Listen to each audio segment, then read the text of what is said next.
तर नमस्कार मंडळी, आज आहे त्यांना सुट्टी आणि आज आम्ही पुन्हा एकदा बाहेर जातोय बरं का. आता हिला जर बाहेर जायचं म्हणलं ना, इतका उल्हास असतो की बस. आणि हिला सुद्धा आज बाबाला सुट्टी आहे, त्याच्यामुळे आनंद काही गगनात मावणं. कारण बाहेर फिरायचं, आवडतीच्या गोष्टी करायच्या, हे सगळं तिच्या मनावर आहे.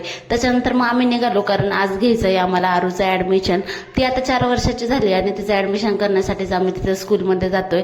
देहूतल्याच एका स्कूलमध्ये तिचं ऍडमिशन घ्यायचंय. पण तिथं गेल्याच्या नंतर आम्हाला कळालं की ऍडमिशन अजून ओपन झालेलं नाहीये, ते 1 तारखेपासून चालू होणार आहेत. त्याच्यामुळं परत आम्ही वापस आलो आणि त्याच्यानंतर मग घरी आल्याच्या नंतर थंडगार असा मठ्ठा केला होता, ते ट्राय केला आणि नंतर आंब्यावर असा ताव मारला.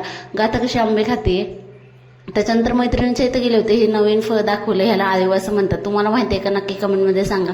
त्याच्यानंतर बाहेर आलो होतो आम्ही वडापाव वगैरे खाण्यासाठी. येता यांनीच गरम गरम वडापाव खायलेत की मजा येते ना खूप जास्त. आणि इथली चव सुद्धा एकदम अप्रतिम आहे. त्याच्यानंतर रात्री मला किराणा घ्यायचा होता, थोडाफार तोच किराणा घेतला. असा होता आजचा दिवस. तुम्हाला कसा वाटला नक्की सांगा. सबस्क्राईब करायला